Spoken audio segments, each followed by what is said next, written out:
Hello dear friend, I hope आप सब अच्छे होंगे। तो आज का हमारा टॉपिक है thyroid disorder. Thyroid as you all know आजकल बहुत कॉमन हो गया है, डायग्नोज बहुत ज़्यादा हो रहा है ड्यू टू फ्रिक्वेंट रिपोर्टिंग। हम लोग जांच आजकल हेल्थ चेकअप कराते रहते हैं, उसमें थायराइड हमारा निकल आता है। कई बार हमें सिम्टम्स होते हैं, कई बार नज़र नहीं आते हैं और कई बार नहीं भी होते हैं। तो first of all, this is my health disclaimer. The information provided in this video is for educational and informational purposes only. It is not intended as medical advice, diagnosis, and treatment. Always consult with a qualified healthcare professional before making any changes to your health regime, starting new treatment, or if you have any concern about your health. The creators of this content are not responsible for any outcome resulting from the use of this information. So, what are thyroid disorder? As you all know कि एक thyroid जैसी gland होती है हमारी neck region में, जैसे आप picture में आप देख पा रहे हैं। एक बटरफ्लाई शेप की एक ग्लैंड होती है थायराइड ग्लैंड। इससे इम्पॉर्टेंट हार्मोन्स निकलते हैं, कुछ थायराइड हार्मोन्स जो कि हमारे मेटाबॉलिज्म के लिए ज़रूरी हैं। सो दो स्टेट होती हैं। एक स्टेट ऐसी होती है जिसको बोलते हैं हाइपोथायराइडिज्म। इसमें थायराइड ग्लैंड जो होती है does not produce enough thyroid hormones. कौन कौन से thyroid hormones? T4 and T3। ये नहीं बनाती, इनफ क्वांटिटी में नहीं बनाती है, बट इनफ क्वांटिटी में नहीं बनाती, तो उसको बोलते हैं हाइपोथायराइडिज्म। दूसरी स्टेट होती है हाइपरथायराइडिज्म। तो when thyroid gland produce excess of thyroid hormone, अगर ज़्यादा बनाने लगे, वो जितना उसे नॉर्मल लेवल बनाना चाहिए उससे ज़्यादा बनाने लगे, then it is called hyperthyroidism. So today we will discuss only hypothyroidism because it is more common disorder in India, and it is all. So let's get started. What are the causes of hypothyroidism? So there are many causes, but the most important causes are: number one, autoimmune cause, mostly by Hashimoto's thyroiditis. Number two is iodine deficiency, मतलब iodine की आपकी diet में, food में कमी हो गई. And number three is drugs. Some drugs, बहुत सारे ड्रग्स ऐसे हैं जिनको अगर आप क्रॉनिकली ले रहे हैं, रेगुलर ले रहे हैं, तो उनकी वजह से आपका थायराइड हार्मोन डिस्टर्ब हो सकता है और उससे हाइपोथायराइडिज्म हो सकती है. चौथा है surgery, mostly in the neck region, या किसी ने थायराइड सर्जरी अभी रिसेंटली करवाई है या किसी दूसरे सर्जरी के प्रभाव से भी हाइपोथायराइडिज्म हो सकता है.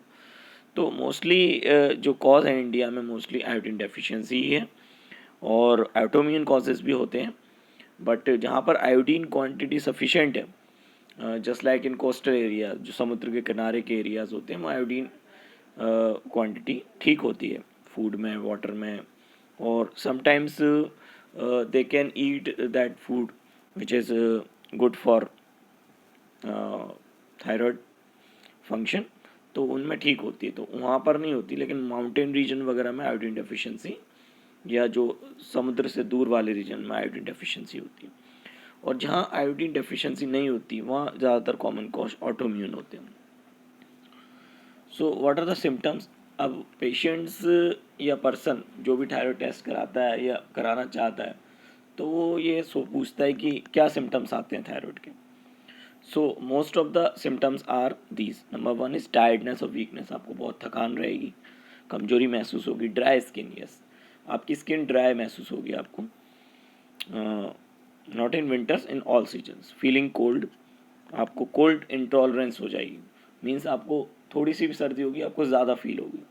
हेयर लॉस, कई लोगों में हेयर लॉस होने लगता है. Difficulty in concentration and poor memory. Memory और कंसंट्रेशन जो एबिलिटी है वो आपकी पुअर हो जाएगी. कॉन्स्टिपेशन, यस, कब्ज हो सकता है आपको, मोशन में दिक्कत आ सकती है. Then weight gain with poor apatite.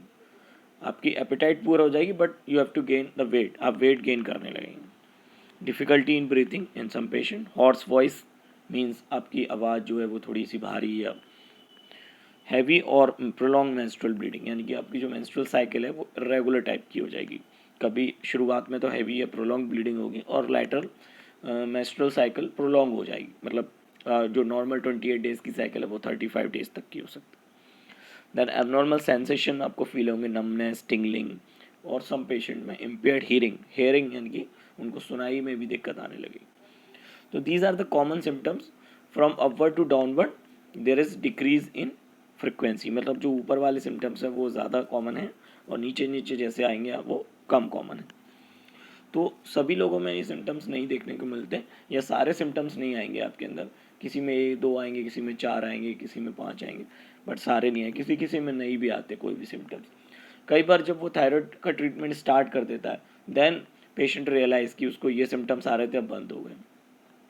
Most of the cases में फीमेल्स में ये बीमारी या hypothyroidism is more common than men due to hormonal interactions and sometimes patient conceive नहीं कर रही है, यानी कि प्रेग्नेंट नहीं हो रही, तो उस कंडीशंस में डॉक्टर्स थायराइड टेस्ट कराते हैं और वो थायराइड का ट्रीटमेंट स्टार्ट करते हैं और कंसीव हो जाती है। तो hypothyroidism is the main cause.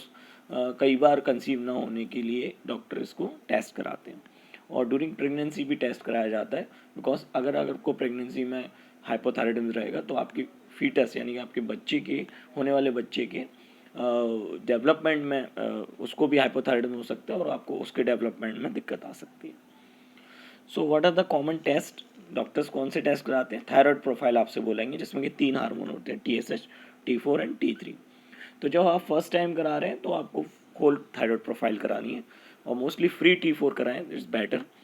और अगर आप मॉनिटरिंग के लिए करा रहे हैं तो मतलब मॉनिटरिंग मीन्स आपने एक बार करा लिया, आपका थायराइड का जो डोज है वो सेट हो गया, अब आपको केवल मॉनिटर करना है कि आपका ठीक चल रहा है, तो आप ओनली TSH भी करा सकते हैं, depend on your doctor consultation.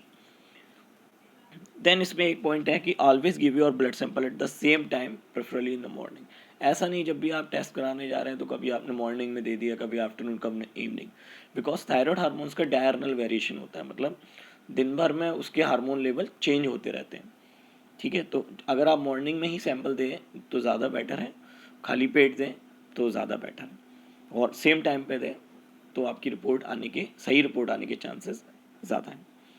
If you are on thyroid medicine, then take your thyroid medicine before giving sample। तो अगर आप थायराइड की मेडिसिन ले रहे हैं तो ऐसा ना करें, कई पेशेंट्स ऐसा करते हैं कि थायराइड कुछ दिन गोली बंद करके देखते हैं अब ठीक हुआ कि नहीं हुआ। ऐसा ना करें, आप थायराइड की दवाई लेते हुए ही टेस्ट कराएं, उसको छोड़ के टेस्ट ना कराएं। Then what are the food to be avoided in hypothyroidism? कई लोग पूछते हैं कि क्या खाएं क्या ना खाएं, तो आप सब खा सकते हैं, बस कुछ ऐसे गोइट्रोजेनिक फूड्स होते हैं जो कि आयोडीन के इंट्रैक्शन करते हैं, वो फूड आपको अवॉइड करना है, जैसे कैबेज, पत्ता गोभी, कॉलीफ्लावर, फूल गोभी, ब्रोकली एक तरह की भी गोभी है। Then soya products, soya milk या सोयाबीन्स, बड़ीज एंड मिलेट्स भी कॉमन है, तो ये आपको अवॉइड करना है, not totally but in large quantities you have to avoid।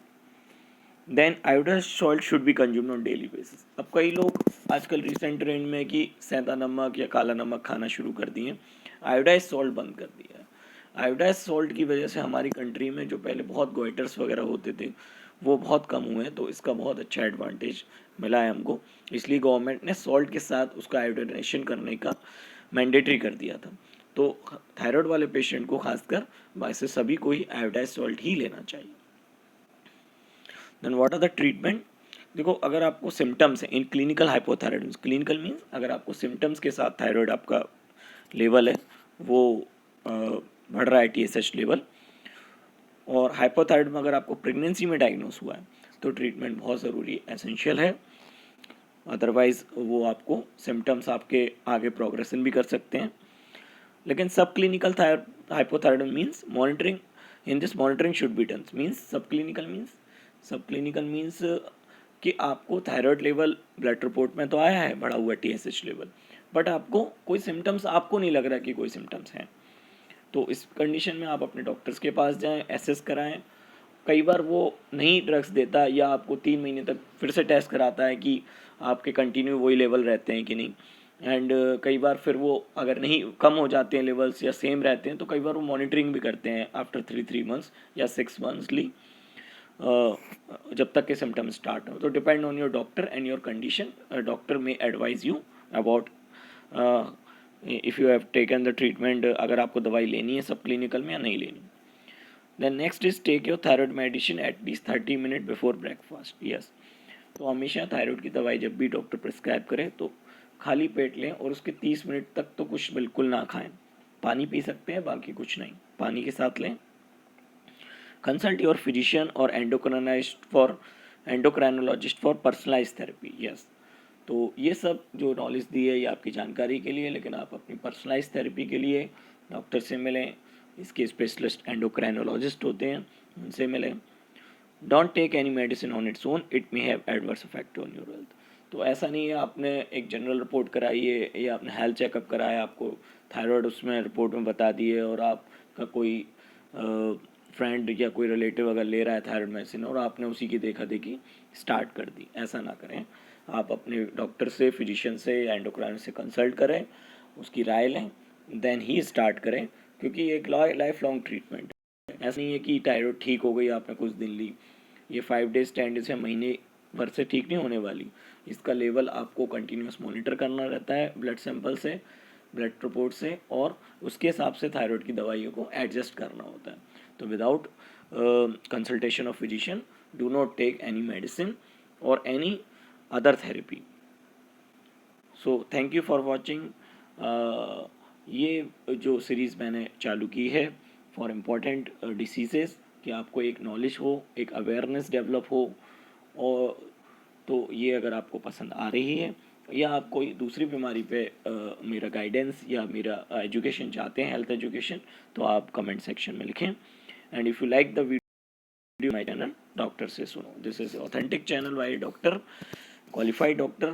तो जो आप अदर सोशल मीडिया इन्फ्लुएंसर से जो एडवाइस ले रहे हैं वो सब ना फॉलो करें, क्योंकि वो गलत भी हो सकती है। वो डिपेंड ऑन द इन्फ्लुएंसर कैसा है, उसका क्या चॉइस है, क्या उसका एक्सपीरियंस है, उस हिसाब से हमेशा डॉक्टर से सुने, डॉक्टर से कंसल्ट करें। Thank you.